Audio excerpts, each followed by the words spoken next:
بسم اللہ الرحمن الرحیم الحمد للہ رب العالمین اشہد ان لا الہ الا اللہ وحدہ لا شریک لہ واشہد ان سیدنا ومولانا محمدا عبدہ ورسولہ اما بعد فاعوذ باللہ من الشیطان الرجیم بسم اللہ الرحمن الرحیم انا اعطیناک الکوثر فصل لربک وانحر ان شانئک هو الابتر صدق اللہ مولانا العلی العظیم۔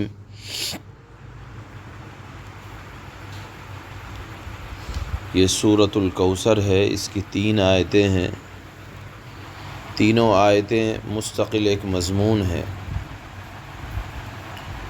اس سورت کے نازل ہونے کا ایک سبب ہے، وہ یہ کہ جب اماں خدیجہ رضی اللہ تعالی عنہا کے بطن سے رسول اللہ صلی اللہ علیہ وسلم کے 2 صاحبزادے حضرت قاسم اور حضرت عبداللہ، جن کا لقب حدیثوں میں طیب و طاہر آتا ہے، دونوں صاحبزادے مکہ مکرمہ میں ایک کے بعد ایک انتقال فرما گئے، تو مشرکین میں سے ایک سردار تھا عاص ابن وائل، اس نے آپ کو یہ طعنہ دیا اور دوسرے مشرکین نے بھی کہ آپ کی نسل العیاذ باللہ ختم ہو گئی۔ گویا کہ یہ کہا کہ آپ بے نام و نشان ہیں، آپ کا کوئی وارث باقی نہیں رہے گا، کچھ دن رہیں گے آپ بھی اور چلے جائیں گے۔ ابتر کہا جاتا ہے جس کی جڑ کٹ گئی ہو، جس کی اصل باقی نہ رہے، جس کی نسل ختم ہو چکی ہو اور وہ بے اولاد ہو گیا ہو۔ گویا کہ مشرکین نے آپ کو طعنہ دیا کہ آپ کی اولاد ختم ہو گئی، آپ کا بھی نام ختم ہو جائے گا، آپ کا چرچا ختم ہو جائے گا، اور یہ چند دنوں کی بات ہے۔ اس پر حضور صلی اللہ علیہ وسلم کو تسلی دینے کے لیے اللہ نے یہ سورت نازل فرمائی، جس میں پہلی آیت میں آپ کو اللہ نے بشارت دی کہ انا اعطیناک الکوثر، بے شک ہم نے آپ کو کوثر عطا فرمائی ہے۔ یہ کوثر جو ہے اس کا معنی بہت عام ہے۔ کوثر کا معنی ہر طرح کی، چاہے دنیا کی بھلائی ہو یا آخرت کی بھلائی ہو، خیر کثیر اس کا ترجمہ کیا جاتا ہے، وہ ہم نے آپ کو عطا فرمایا ہے۔ اور ایک روایت کے اعتبار سے کوثر سے مراد حوض کوثر بھی لی جا سکتی ہے، اور یہ حوض کوثر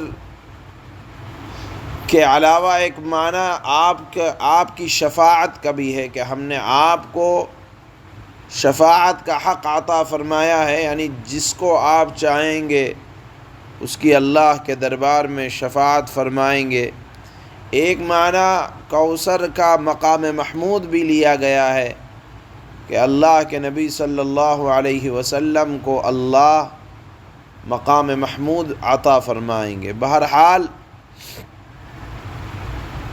اس کوثر کے معنی کے اندر اتنی عمومیت ہے کہ صحیح بخاری کی ایک حدیث میں ایک روایت ہے حضرت عبداللہ ابن عباس سے کہ کوثر کے معنی وہ خیر کثیر ہیں جو اللہ تعالی نے خصوصیت کے ساتھ جناب رسول اللہ صلی اللہ علیہ وسلم کو عطا فرمائے ہیں۔ اگر اس کا یہ معنی مراد دیا جائے تو حوض کوثر بھی اس میں آ گئی، آپ شفاعت فرمائیں گے قیامت کے دن، وہ بھی اس کے اندر داخل ہے۔ دنیا کے اندر اللہ نے اپنے حبیب کو جو عزت عطا فرمائی وہ اس کے اندر داخل ہے۔ بہرحال اس کے معنی کے اندر عمومیت ہے، اور اگر حوض کوثر مراد لیا جائے تو یہ بھی کوئی غلط تفسیر نہیں ہوگی، کیونکہ حوض کوثر یہ خود اللہ کے نبی صلی اللہ علیہ وسلم کو جو عطا ہوگی، اس کی خصوصیات کا عالم یہ ہے کہ اس کی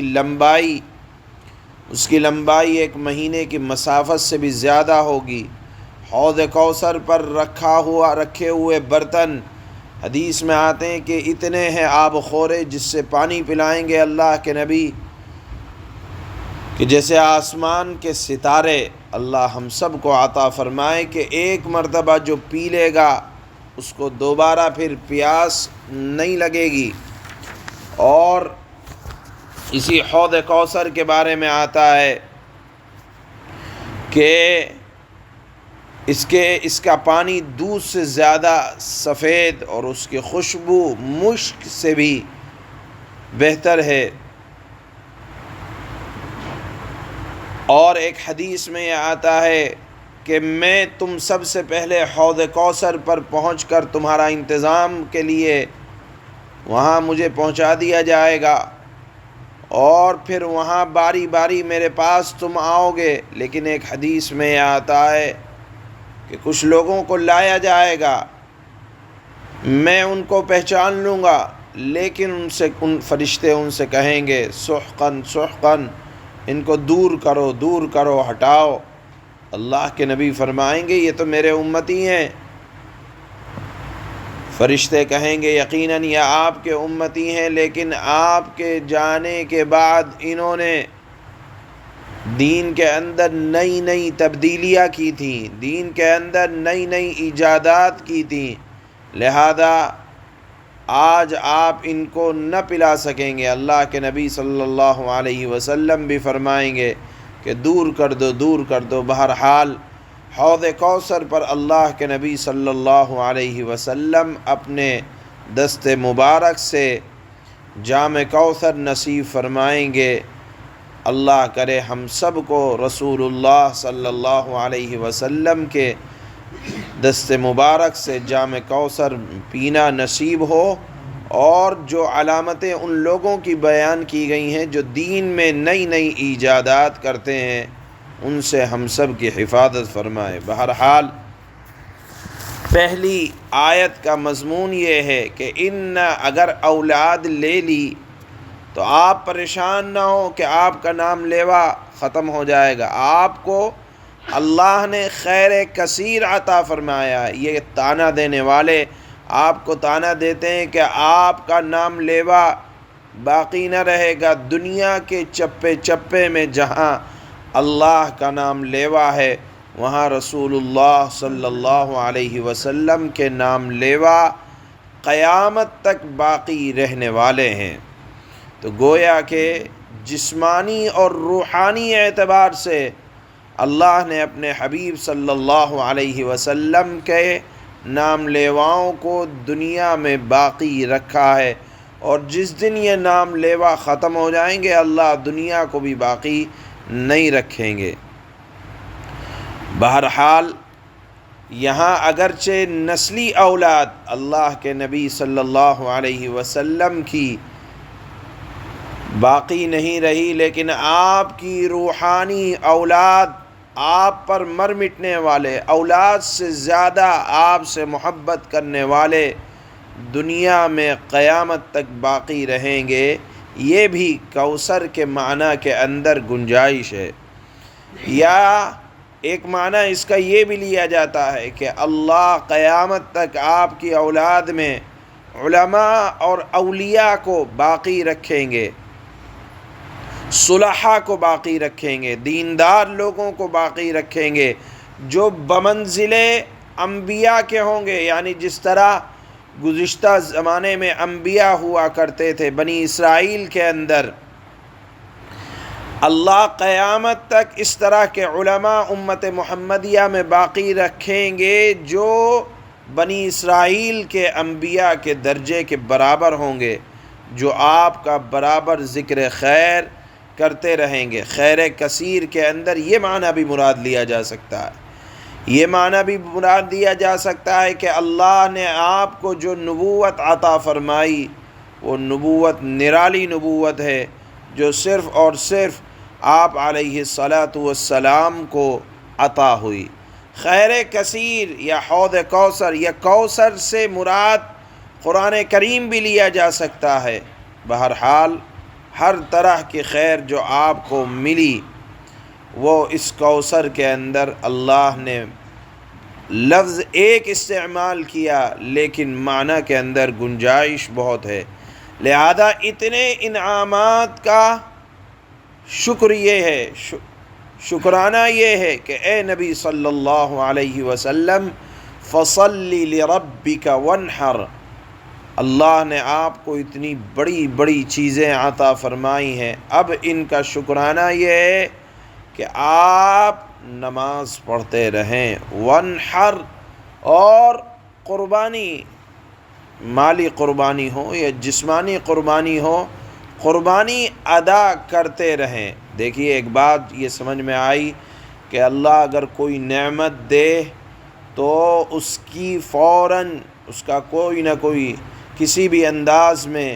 شکرانہ ادا کرنا چاہیے۔ ہم نے بتایا تھا کہ رمضان کے بعد جو عید کی نماز آتی ہے وہ بھی در حقیقت 2 رکعات شکرانے کی ہوتی ہے کہ ہم نے رمضان میں عبادت کی، رمضان میں قرآن کریم کی تلاوت کی، روزے رکھے، تراویح پڑھی، جو کچھ خیر کے لائن سے اللہ نے خرچ کرنے کی توفیق دی وہ کیا، کیونکہ بہت سے لوگ ایسے تھے جو پہلے تھے اور اس رمضان میں نہیں ہیں۔ تو بہرحال آپ دیکھیں جب بھی کوئی نعمت ملے، دین کی ملے، دنیا کی ملے، فوراً شکرانہ ادا کرنا چاہیے۔ یہاں اللہ نے اپنے حبیب صلی اللہ علیہ وسلم سے بھی فرمایا کہ اتنی بڑی بڑی نعمتیں آپ کو ملی، آپ اپنے پروردگار کی نماز پڑھیے، قربانی کیجئے، یعنی اتنے انعامات کا احسان یہ ہے کہ آپ کی طرف سے بھی ہو کہ جسمانی اور روحانی اعتبار سے آپ اپنے رب کی عبادت میں لگ جائیں۔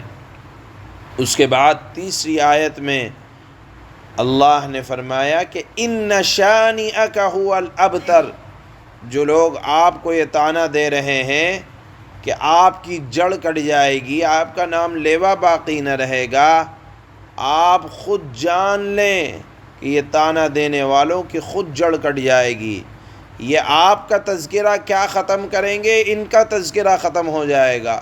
کون جانتا ہے عاص بن وائل کو؟ کون جانتا ہے کہ اس کی قبر کہاں ہے؟ کون جانتا ہے کہ اس کی نسل کہاں چل رہی ہے؟ اور اگر کوئی عاص بن وائل کا ذکر بھی کرتا ہے تو اچھائی سے نہیں کرتا بلکہ برائی سے کرتا ہے۔ یہ ہے اللہ کے نبی صلی اللہ علیہ وسلم کو اللہ نے جو بشارت دی تھی کہ آپ کا نام باقی رہے گا، آپ کے دشمنوں کا ذکر ہی تک اللہ دنیا سے ختم کر دیں گے، یہ پیشین گوئی اللہ نے اس صورت میں بیان فرمائی، اور یہ حرف بحرف صادق آتی ہے اور سچ ثابت ہو رہی ہے۔ یہ 3 آیتوں میں اللہ نے یہ 3 مضمون بیان فرمائے ہیں۔ اللہ فرماتے ہیں بسم اللہ الرحمن الرحیم، شروع اس اللہ کے نام سے جو سب پر مہربان ہے اور بہت مہربان ہے۔ اِنَّا أَعْطَيْنَاكَ الْكَوْثَرَ، اے پیغمبر صلی اللہ علیہ وسلم یقین جانے ہم نے آپ کو کوثر عطا کی ہے، خیر کثیر بہت زیادہ بھلائی عطا کی ہے۔ اور کوثر کے اندر اللہ کے نبی کی وہ حوض بھی داخل ہے جس کو حوض کوثر کہا جاتا ہے۔ فَصَلِّ لِرَبِّكَ وَانْحَرْ، لہذا اتنی خیر کثیر ہم نے عطا فرمائی جو آپ سے پہلے کسی کو نہیں دی تھی۔ اس نعمت کا شکرانہ یہ ہے کہ آپ اپنے پروردگار کی رضا کے لیے نماز پڑھیں، قربانی کریں، ان شانئک هو الابتر، اے نبی صلی اللہ علیہ وسلم آپ یقین جانیں آپ کا دشمن ہی وہ ہے جس کی جڑ کٹی ہوئی ہے۔ سبحان اللہ۔